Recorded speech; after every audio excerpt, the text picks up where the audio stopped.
everyone. Welcome to another Changing Conversations on SGS Live, where we are moving towards a better, safer, and more interconnected world. I'm Leanne Nielsen, Communications Specialist with SGS North America, and in today's conversation, we're going to be talking about coastal resilience and natural disaster repair, rebuilding safe and healthy communities. The intersection of flood cleanup, unpredictable weather patterns, and the built environment means the need for effective environmental testing is rising. Through rainfall, flooding, wildfires, and other effects of changing climate conditions, our analytical testing services offer support through crucial decisions. Before we introduce our experts, I'm going to throw it out to everyone watching. I want to know who is joining us today. I'd love it if everyone could drop your name in the chat. Tell us where you're watching from, what country or state or province you're in, what organization you're representing, and let's get this conversation going. I'm excited to be here with you all, and there's a lot to talk about with my SGS expert guests, and I'm so excited to introduce them. First up, we have Karen Maxwell, Sales Manager, EHS. Welcome, Karen. It's great to be here. I'm Karen Maxwell, and I am responsible for leading the business development efforts in the West region for SGS, and also ensuring that there's client awareness of all of SGS's capabilities in North America. I also help coordinate large laboratory supports for incident responses, which typically involves streamlining the procurement of lab services when an environmental cleanup effort requires multiple laboratory locations, either due to the large capacity of a sampling event, maybe the complexity of the analytical testing scope, or even just reducing some of the challenging logistics that come with the recovery in remote areas, like in the case of wildfire cleanups in the mountains or even hazardous waste cleanups with train derailments in more rural areas. Well, it's great to have you, Karen. And Thanks. next we have Ryan Sutliffe, Senior Sales Account Manager. Welcome, Ryan. Yeah, thanks for having me, guys. As Leanne said, I'm Ryan Sutliffe, and I started with SGS as a lab analyst, analyzing asbestos and mold samples. And then from there, I managed a laboratory in Las Vegas, and now I'm part of the West Coast business development team as account executive, trying to use my lab background to form a better partnership between the lab and the client. Awesome. Welcome, Ryan. And our final guest, General Manager, EHS, Josh Grindstaff. Hey, Josh. Hey, Leanne. A pleasure to be with everybody. I'm Josh Grindstaff. I'm responsible for the built environment business in North America. This includes labs all across the United States. And I started with SGS about 3 years ago. My background spans R&D chemistry to chemical manufacturing, and I'm really looking forward to this good dialogue this morning.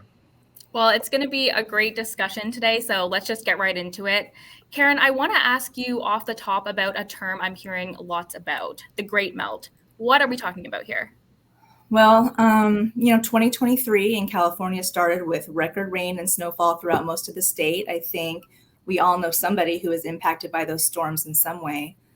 For me personally, my neighbor's land was flooded for over 3 weeks, and we were getting really nervous about our property as the days went on, and the water kept coming closer and closer, and the storms just kept coming.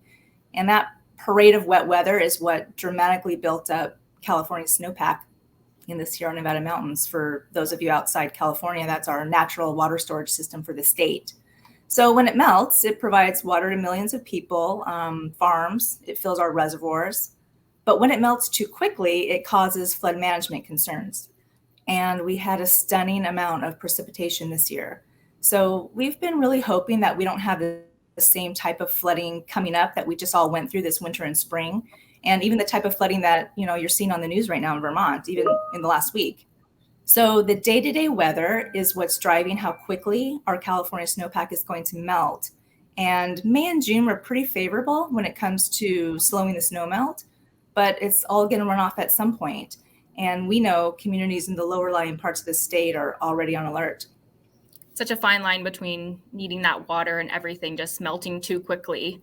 Yeah. Josh, it sounds to me like flooding is not only a problem because of the water, but also because of what the water can leave behind. So can you talk to me about the importance of mitigation of the risk to public health, environmental impacts, and to support effective remediation strategies for affected flood areas? Yeah, it's a great question, and I'll piggyback off what Karen said about stunning rainfall. I'm based in Los Angeles right now, as you all know. Southern California is notoriously known for being in a drought at all times. But as of this month, the state of California has received over 150% of its annual rainfall already. Now, this equates to 5.3 trillion gallons. So for folks to just put it in your mind, that's like 1.6 million Olympic-sized swimming pools dumped onto America's second largest city over the course of 3 months. So the state is becoming wetter, and it's likely to certainly have impacts on two major areas for the population moving forward in California: is public health and environmental. On the public health side, floodwaters certainly contain a variety of harmful microorganisms that could impact the public health. And on the environmental side, it's certainly known floodwaters can contain a variety of pollutants, the runoff, the residual effects from the flooding. They can have a harmful impact on the environment. Now, once we have an idea of the risk, microbiological testing, can further enhance and help the remediation plan, and with the goal of really alleviating and mitigating the public health and the environmental impacts. So interesting. And the scale is crazy when you break it down like that. And it's great to talk about these remediation strategies and what we're all doing to help repair communities experiencing all of this. But now it's time to get our audience involved. We've got a poll with no prize, unfortunately, but it's still fun to play. So this is a question for everyone watching. What type of mold is commonly associated with water damage and flooding? Is it A, Stachybotrys, which is black mold, B, Penicillium, C, Aspergillus niger, or D, Alternaria? And you can put your answers in the chat now. So let's see if you guys know this one. And while everyone's answering, Karen, what do you think people are going to say? Well, let me see. The environmental community, the mold community, they're a smart audience. I think if you gave them a list of 100,000 types of mold, they're probably still going to nail it. Yeah. But yeah, while we're rating, let's see. Fun fact, the mold community knows this, but the first answer, Stachybotrys, that can be different colors depending on environmental conditions and what it's growing on. So again, important to get it under a microscope before you call it Stachybotrys. Got it. All right, Karen, I'll let you reveal the answer. Okay. Well, I don't have access to a drum roll, but of these 4 molds, and this is very suspenseful, letter A, Stachybotrys. That would typically be a result of water damage, and usually over time with a continuous water leak, for example. But, after water damage, all 4 of those molds can appear on walls and surfaces. So probably the more complete answer would be all of them. Well, I love it when you do a little bit of a trick question, but who knew mold would get everyone talking so much here today? All right, Josh, let's get back into the conversation. Does floodwater contaminate other water sources? And what about damage to buildings? What are our customers looking at? Well, let's go back to California. It is such a relevant example for the purpose of this conversation. So we talked about all those Olympic-sized swimming pools, the amount of water, the sheer amount of water that came down into California. As a result of that, 400,000 homes were impacted by this flooding, with the average impact of about a foot of water across those. So in your mind, think about 900 football fields full of homes that were all impacted in a very dense metropolitan city. So it's no surprise that mold was really the number one major impact in many of those buildings due to that water damage. Our customers were and are still are on the front lines in California here, working to address the contaminants left behind, addressing the damage to these buildings, with the central focus on 4 main aspects. Certainly facilitating getting those samples to a proper lab for testing, removal of the debris, treatment of the contaminated soil and water, and of course, subsequent helping with the repair of the damaged buildings.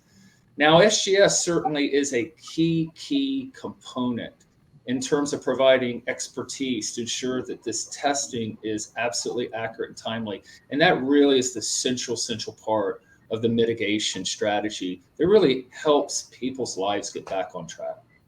Yeah, and flooding and its effects is really something that can impact anyone. I'm interested to know actually if anyone in our audience has been affected by flooding. Do we have anyone from California or other affected areas watching?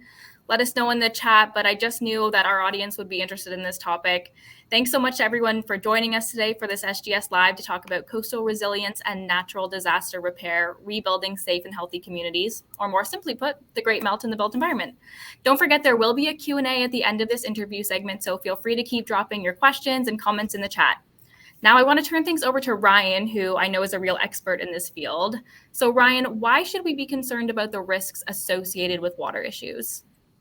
Yeah, sure. I want to pose a couple of questions here for the audience to start.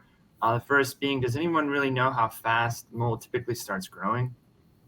From there, we all know and have heard about scary black mold, but is that the only thing we really should be scared of here? And it sounds like a bit of a rhetorical question after kind of the trivia question there, but the media has done a great job of informing us just about black mold. But now, what if I told you that mold growth typically only needs a bit of moisture to start forming? And when you combine that with a hot, humid environment, you have a recipe for disaster. When floodwater enters a building, it can saturate walls, floors, carpets, and other materials, creating an ideal breeding ground for mold. Now, historically speaking, people start to notice mold issues when visible mold covers areas of your home. You can see when you have mold, okay, now you know you need to clean it. But the reality is that when you see mold growth, you already have a number of underlying issues. Since mold growth typically occurs within 24 to 48 hours after a flood, mold spores start to thrive in these moist environments. Now, I mentioned the scary black mold everyone knows about, like Stachybotrys or Chaetonium. But what if I told you, as Karen said, there's 100,000 different types of mold? Think of it like a number of drink combinations you can get at Starbucks. Your triple white mocha with caramel drizzle, 3 shots of turbo, everyone's favorite. But there's so many different types of mold. That's why it's such an issue. Not every mold has the same reaction for each individual person. I'm talking like allergic reactions, respiratory problems, or sometimes even infections. These are the issues that can develop in healthy people. So imagine the effects on immune compromised people in these environments. Okay, so now that you've broken down the risks and scared us all a little bit, how do you see the solutions happening? Yeah, sure. Well, it first seems like now the drought's going to be over in California, right? No, but in all seriousness, there's a couple of things to keep in mind here, all in combination with working with an environmental consultant and accredited lab like SGS. The first thing being that you want to set a baseline or starting point for your project with some sampling. If everything is clean, then you're lucky. But if you indeed have mold growth or other potential contaminant, you're going to want to get that taken care of, or what we like to call remediated. So now that you know you have an issue, what do? Well, you want to identify and remove the source of the moisture. Post-flooding, that can be a number of things: fixing leaks, improving ventilation, reducing humidity levels, keeping in mind that depending on the level of contamination, there are a couple of things you have to keep in mind, like do we need ventilation? Do we need dehumidifiers? And from there, you can collect more samples or post-remediation, see if the cleanup was done properly or not. If the samples come back clean, you know you're entering back into a clean environment. But if not, maybe more cleanup is necessary. Again, the goal here is indoor air quality back to a safe level for the occupants. Gotcha. And it's great to see how solutions focused this team is. Once again, if you've just joined us, we are talking about coastal resilience and natural disaster repair with my guests, Josh Grindstaff, Ryan Sutliffe, and Karen Maxwell from SGS. Don't forget there will be a Q&A at the end of this interview segment, so feel free to keep dropping your questions and comments in the chat here. Josh, can you speak to the issues that can be addressed with the proper laboratory testing? Yeah, let's go to just one that really impacts everyone. That's society, helping people get back on track, a light at the end of the tunnel for folks who have been greatly impacted by flooding. I'll use Los Angeles again as an example. The 400,000 homes, those, all of those homes were impacted, but every one of those homes had a family. And because mold was such a major problem, many of those folks couldn't go back in their homes. And they were waiting on insurance claims. All right, the microbiological testing absolutely was a critical component in helping to ensure that the homes were safe. People could get their insurance claims approved. They could get back into their homes and get on with their lives. It really, at the end of the day, was a core component in being a beneficial aspect of society, helping people move forward. This really, if you step back and you look at the microbiological testing at a 50,000 foot view, it cuts to the core of benefiting society, helping people move forward. And that's where SGS comes in. Our expertise can really ensure that testing is accurate and timely so that folks can get back on track. Okay, so Karen, how important is it for clients to be able to access that data quickly so they can make better decisions in these crucial situations? Well, like Josh was mentioning, the importance of testing and really the urgency in getting testing done as soon as possible. There's also urgency in getting final data out of the laboratory, because you have to imagine when you're a consultant or a contractor with everything they have going on in the field, the organizing, the scheduling, balancing all these moving parts, the last thing they want to do is wait on lab data. Late data can bring active job sites working on a recovery to a complete standstill. As a lab, we know this. So we give our clients access to data online and 24/7 in near real time with our Engage web tool. So it might be 2 a.m. and our clients know that we've committed to have staff and scientists reading samples or running instruments overnight. But because it's after hours, maybe difficult to reach someone by phone or email, this tool eliminates the need to call and ask for data or even wait until the lab opens in the morning for a formal report to be generated. So it just essentially allows for a more rapid assessment of sample results, and that helps our clients make quicker decisions on next steps to the recovery process. Awesome. And I'm going to ask you both to comment on the following before we get started with our Q&A. So we've talked a lot about the aftermath of a flood event, but how do you help during?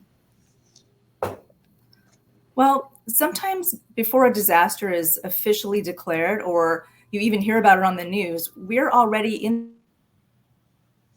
the laboratory analyzing samples to assess the potential damage and help contribute to the cleanup effort for the contractors that are in the front lines of the event. So we help first by reserving capacity in the laboratory for soil, water, and air samples that are en route to the labs. And we also rebalance staff workloads to ensure that we've got the right departments properly staffed to turn around data quickly as soon as it comes off the instruments and microscopes, and it's been validated. So taking it a step further, when these sampling events are in more remote areas, nowhere near a fixed laboratory, we help on the logistics side too by setting up maybe courier relays. So our lab courier then meets one of the contractor's couriers midway to help expedite the process of getting samples into the laboratory while still maintaining the quality controls. So lab staff are really committed, and we know that these are important sampling efforts. They have to be handled very carefully since it's really difficult for contractors to have to go back out to a site and resample if the original samples have any kind of quality issues in the lab. We had a lab director once transporting samples herself, and she actually blew a tire on the road. This was, before there was rideshare or anything like that. So she hopped on a city bus, and she actually, was frazzled, kind of clutching the little cooler in her lap. And one of the passengers, probably noticing the tense situation, actually asked her if it was an organ for transplant. I mean, I think it was just a few soil samples, but point is the labs are very committed to sample integrity. So when you just don't want to risk sample transport issues, it's also within our scope abilities to set up a temporary sample management office right near the site for longer term sampling events, which kind of helps keep the contractors focused on their efforts in the field. Ryan, I see you nodding along there. Do you have anything to add? Yeah, absolutely. Karen, that sounds like a bit of a different type of public health issue there. Right. Yeah. But to build off of what Karen is saying, this information is vital in determining the extent of contamination and potential health risks associated with floodwaters. We like to call it like a partnership between the client and the lab, right? And so a lot of times the lab is supplying data as quickly as we can in a matter of a couple of hours. We've also done on-site laboratory analysis when vital infrastructure needed to be cleaned up, reopened as quickly as possible. I myself traveled down to St. Thomas after hurricanes ravaged some islands down there. So I brought like a bunch of microscopes and opened up a temporary lab on site to get some of the vital buildings back in operational as quickly as possible. Wow, it's so great to hear that we're making more services available to those who need them when they need them. And while we're on the topic of natural disasters and rebuilding, I have to ask this group about something that's so prevalent in our environments and our media right now: wildfires. I'm here in Toronto, Ontario, Canada, and we've had a very smoky summer so far from wildfires. What effects are you seeing on the West Coast, Karen? Oh, yeah. We've been watching that on the news for weeks now. And I mean, we could probably host an entire SGS live event just discussing the impact wildfires have had on the business of lab testing. There's perimeter air monitoring, monitoring the ambient air, personnel monitoring to ensure worker safety during excavations, soil water testing before and after debris removal when each of the parcels are undergoing cleanup and restoration, even particle identification and combustion byproduct testing in support of insurance claims to get people back safely into their homes. SGS supports all that type of testing, and we've been heavily involved in wildfire investigations and cleanup for a number of years now. So, I mean, we're talking rain and flooding today. So remember, Josh mentioned earlier, the LA area got a year's worth of rainfall, I think, in just the first 2 months of the year. So more rain means more vegetation growth, more fuel to burn when it dries out over the summer. And our wildfire season, at least in this region, officially starts next month. So unfortunately, yes, the Western US states know wildfires very well. Yeah, I'll jump in with one more thought. The team at SGS has over 50 years of wildfire analysis experience, and it's a really great example of how SGS can provide testing. It really helps people, again, get their lives back on track. When wildfire affects a community, the smoke will inherently affect the homes in that community. It'll get into their HVAC systems. It'll get into their carpet. It'll become a hazard for the home. And folks need to be able to get insurance approved, and they need to be able to know that their homes are safe. Many of our projects involve this type of work, and through our expertise in testing, those people can find a solution. They can find the light in the tunnel through our testing. It's awesome. And Karen is right when she says we need more time to talk about this topic. So stay tuned with SGS to see how we're mitigating wildfire risk and working with those who've been affected. I know we've had some questions submitted from our audience, and everyone is eager to talk to our experts. So let's get started with our Q&A. We'll start with the question number one. Question for Ryan. With so many government policies, regulations, and rules, what does this mean for our clients? How do they keep up? Yeah, absolutely. Consistency and policy, I'm sure, as everyone knows on this in the audience, play a crucial part of testing for any potential client. You're going to want to make sure you're using an ISO 17025 accredited lab like we have at SGS. These accredited labs must adhere to rigorous quality control procedures, standardized methods, proficiency testing, and validating testing techniques to establish protocols. Choosing an accredited lab reflects your commitment to high standards and quality of data. This in turn helps the client have confidence in the data, and these results will carry more weight and credibility going forward. Confidence in the data is really key here. So next question is for Karen. Say a potential customer comes to you with a problem to solve. What happens next, and what are the timelines around getting them up and running with solutions? Well, I mean, we work primarily with environmental professionals who are experienced and well-versed with emergency response efforts. But a typical starting point for an environmental testing project would be a simple call or email to their point of contact in the laboratory in order to order containers or media for collecting samples at the impacted site. And this is done in a more collaborative way than, say, just ordering equipment from a vendor, because the laboratory acts more like a partner on the client's team. We are more involved with the overall quality goals of the project. So I like to think of it as a compass and a navigator. The laboratory providing data is a compass. It serves as a reliable guide, pointing towards various directions or possibilities. But like a compass, the lab data alone isn't sufficient. You need the navigator, the contractor, or the consultant to interpret those readings and apply their experience and make judgments accordingly. So we work together in unison through all the unexpected twists and turns that inevitably come with these types of restoration projects. But yeah, to answer your question, the timeliness to a solution setup really can be almost immediate if you already have an established relationship with a lab.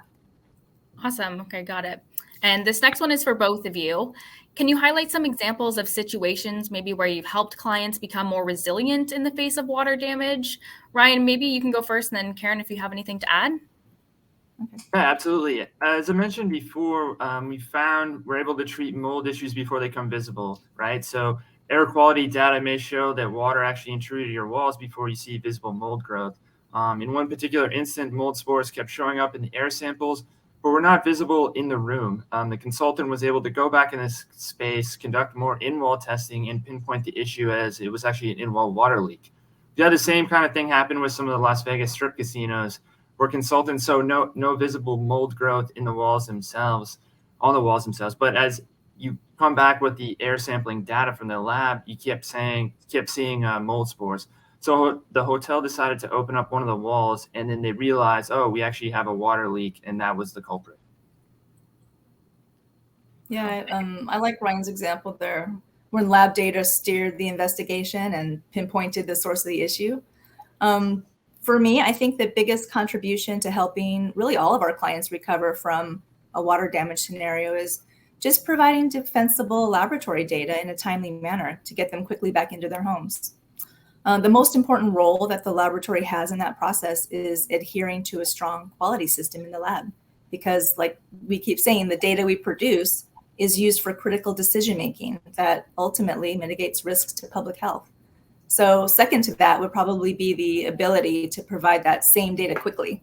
So we're doing our part to speed up the recovery process. I participated in a number of these cleanup projects over the years, and it's always been really inspiring to watch the news of these communities returning to normalcy afterwards, and just knowing what a vital role my team had in that process. Yeah, I love what you said about seeing these communities return to normalcy and rebuilding safely.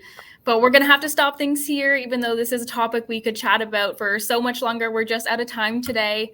I would like to thank my guests, Ryan Sutliffe, Senior Sales Account Manager, Josh Grindstaff, General Manager, and Karen Maxwell, Sales Manager, EHS for SGS. Thank you so much for talking to us about natural disaster resilience and repair. It's been so great to have you all and speak with us and answer questions and really get this discussion going. So thank you so much. No problem. Thank You're welcome. you. Yeah, Thank you, guys. Great. We're so glad you were here to be a part of this interesting and informative session. If you want more information, you can either visit our website or scan the QR code that's now on the screen. I'm Leanne Nielsen. Thanks for watching, and bye for now.